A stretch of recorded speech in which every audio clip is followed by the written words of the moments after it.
Young tiger NTR ప్రస్తుతం career పరంగా ఎంతో బిజీగా ఉన్నారు. ఈయన ఇటీవల కొరటాల శివ దర్శకత్వంలో నటించిన 'దేవర' సినిమా ద్వారా ప్రేక్షకుల ముందుకు వచ్చి హిట్ అందుకున్నారు. ఇప్పుడు ప్రశాంత్ నీల్ దర్శకత్వంలో ఓ సినిమా చేస్తున్నాడు.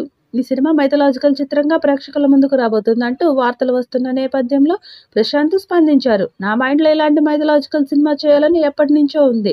కానీ అది ఎన్టీఆర్తో చేయడం లేదని తెలిపారు. ఎన్టీఆర్తో చేయబోయే సినిమా ఓ పీరియాడిక్ సినిమా అంటూ ఈ సందర్భంగా ఆయన క్లారిటీ ఇచ్చారు. దీంతో ఈ సినిమాపై అంచనాలు కూడా పెరిగిపోయాయి. ఇప్పటికే ఈ సినిమా పూజా కార్యక్రమాలు అన్నీ కూడా పూర్తయిన సంగతి తెలిసిందే. సినిమాను మైత్రి మూవీ మేకర్స్, ఎన్టీఆర్ ఆర్ట్స్ నిర్మిస్తున్నాయి. అయితే ఈ సినిమా గురించి ఓ బజ్ విపరీతంగా సినీ సర్కిల్లో నడుస్తుంది. సినిమా బ్యాక్‌డ్రాప్‌లో వేరే లెవెల్‌లో ఉండబోతుందని టాక్ గట్టిగా స్ప్రెడ్ అవుతుంది. పీరియాడిక్ డ్రామాగా, యాక్షన్ ఎంటర్‌టైనర్‌గా తెరకెక్కుతున్న ఈ చిత్రంలో తారక్ రైతుగా కనిపించబోతున్నాడని టాక్. బంగ్లాదేశ్ నేపథ్యంలో ఈ కథ సాగుతుందట. బంగ్లాదేశ్ వెళ్లి ఓ తెలుగు యువకుడు అక్కడ వ్యవసాయం చేసుకుంటూ జీవనం సాగిస్తుంటాడట.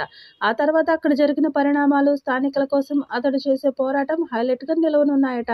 మ్యాన్ ఆఫ్ ది మాసెస్ 2 షేడ్స్‌లో చూపించబోతున్నాడట ప్రశాంత్ నీల్. సూపర్ ట్విస్టులు ఉండబోతున్నాయని తెలుస్తుంది. ఎన్టీఆర్ క్యారెక్టరైజేషన్, పర్ఫార్మెన్స్ వేరే లెవెల్‌లో ప్లాన్ చేశాడట డైరెక్టర్. ఈ సినిమాకి 'డ్రాగన్' అనే టైటిల్ పెడతారని సమాచారం.